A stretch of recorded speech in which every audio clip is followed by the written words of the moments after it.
Greetings, everyone, and welcome back. We are focusing on hospitality, tourism, recreation, leisure, event, food service, marketing. And I'm excited to have you back. We're just about at that halfway point, just getting right to that chapter 7 and the beginnings of chapter 8 to take everything we've learned and start talking about target markets. So it's a very exciting time because you've taken lots of effort to reach out and gather information, both primary research that you've gathered and learned about, as well as secondary sources that exist to help us get to this point. And if you go all the way back, we're forming that stronger philosophy and belief about what marketing is and where we're at as an industry and where we need to be. We've also built a discussion centered around what is this experience like in our industry and how are we positioned uniquely to take advantage of 5 distinct phases of an experience. And the bigger question really is, have we done that? Chapter 3, we looked at the quality of the experience and the importance of that being the base of all great marketing. Chapter 4, we started diving into the process about if we believe all those things, that we need to have a fully engaged staff that is focused on marketing and creating the best experience that we can for targeted groups of people, that we need to focus on all our stakeholder groups and really position this very powerful tool called marketing more effectively in our organization. We need to create really high quality experiences for our employees, our volunteers, our investors, and certainly our external customers too. And then we need to package all that way and really think about this experience and how we're going to reach those people in meaningful ways with a solid strategy. So we're in the heart of the strategy function now, and we're going to move that forward yet this week. So welcome back. I am thrilled to have you with us, and I'm getting more and more excited about learning where you're going to take that organization you're working with. And so far your work has been certainly really good quality, and it is great to learn not only what organization, again, as you've rethought that for some of you, but the organization you're going to work on this marketing plan, but also the data that you gathered from their social assessment, their competitive assessment, and also their quality assessment. Although you received individual feedback about each one of your assessments from me, please know, one, that if you have any questions, always let me know so I can clarify that information, because the expectation is that you will take the feedback along the way and improve on that document, so when it makes it into your final marketing plan at the very end of the semester, you've made that as powerful as it can be, and you've taken that feedback to heart, you've reflected on it, and you've applied what you feel is relevant and important to make sure that each section of this marketing plan along the way is of the highest quality that it can be and really represents your own brand of how you represent anything that you do and want to put your best foot forward. So please let me know if you have questions and let me know how to help move that forward for you. So in general, I want to make a few comments about these first assessments, since this is the first time that you've received feedback from me, and things I would ask that you really take to heart for future assessments or assignments or portions of this marketing plan would always be a consistency issue. You know, if you are in a simple level, it's kind of the professionalism of the document.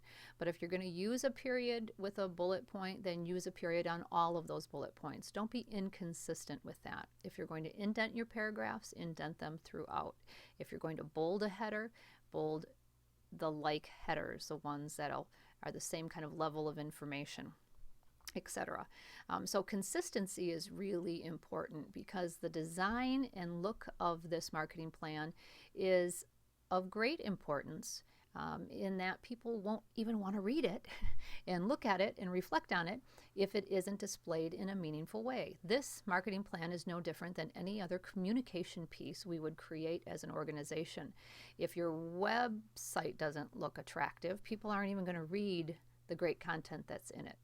Well, if your marketing plan isn't attractive, people aren't going to want to read the marketing plan and know how this all fits together. So we really need to walk the talk here and create a document that is laid out professionally, that looks professional, that represents your brand and all this great information and insight you're providing to them. So they want to look at it and they really want to read it. And then again, it's believable information, because of the way it's presented. So always think about your layout, your design, the look of this information that you want to present. What is the best way to do that in this section of the marketing plan? And again, use of tables and figures and visuals and photos, anything to help tell the story or the message that you're trying to convey is great. So please continue to use that. We also made some comments to several of you about just greater detail. Really take to heart each one of these assessments. And if this was your organization and you've invested all your money in it, what would you really want to know about that competitor? What would you want to know, right, about now target markets that we're going to talk about? So continue to provide a greater depth of detail, and it isn't that it's going to take all that much more time. It's going to take a little bit more thought, okay, and really start to own this process as if this was your organization. How would you be moving forward in this marketing plan, and what kind of information would you look for? The first pieces of information that fulfills the assignment, or are you really going to spend some more time really trying to make this a meaningful document and experience for you and for the organization you're writing it for? In particular, I'll share with you a few samples from last week of some students' work that I feel really represents a really nice balance between content and layout and design. And they provided their insight in a more attractive, visually presented way, and their content was really good detail. So look for that on our Blackboard site, and I will continue to share samples as long as the student who I've asked allows me to do that. I will put those on Blackboard so you can reflect back as you make some improvements to your own document. Don't always remember too, please, that there are existing student marketing plans that are on our Blackboard site as well, and they should be of help to get ideas as well. So having said that, that kind of wraps up our last week's assessments. I know this next week and this week I'll be grading the assessments from secondary sources that you found about the global industry and market assessments, as well as spending time with your organization and doing the organizational assessment. So moving forward, we now are going to take all of those assessments that are the key part to strategy and build on those to actually identify target markets. So you'll notice in this week's work under target markets, there's an explanation kind of what we're doing this week. You have this introduction video for one, but you'll also have Chapter 7 videos that are broken into little sections to make that a little easier to understand, as the target marketing process is really kind of a 3-section process. So I've broken that down for you. And then finally, to help you with this target market assessment, I've actually walked through on a grease board or a marker board how to go about this assignment or this assessment portion, the target market assessment. There's a couple little nuances that again make it a little challenging, but I think once I walk through it with you one more time in a very applied manner, it'll make greater sense to you, and I'm sure it won't be as challenging as you think. These assessment pages represent 1, 2, maybe 3 pages of this entire marketing plan, but it is incredibly valuable insight because it takes what you've learned so far and starts to tell the organization what you're going to do with that information before we spend the remaining weeks focused on how we're going to get there. So incredible insight, really starts to apply what you've done already, transitions us to the next phase, and I think it's oftentimes the most missed section of the marketing plan for organizations. Although most, even based on your interviews, can tell us who their markets are or who they go after, they haven't done so in a fully target market fashion.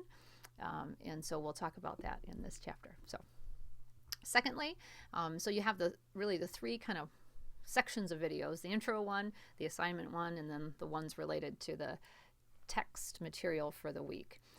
Secondly, you'll do the target market assessment, as I mentioned already, and then you'll take just the Chapter 7 quiz this week. Although we're starting into Chapter 8, we're using some of that information, you won't do that quiz until the following week. So nothing to worry about there.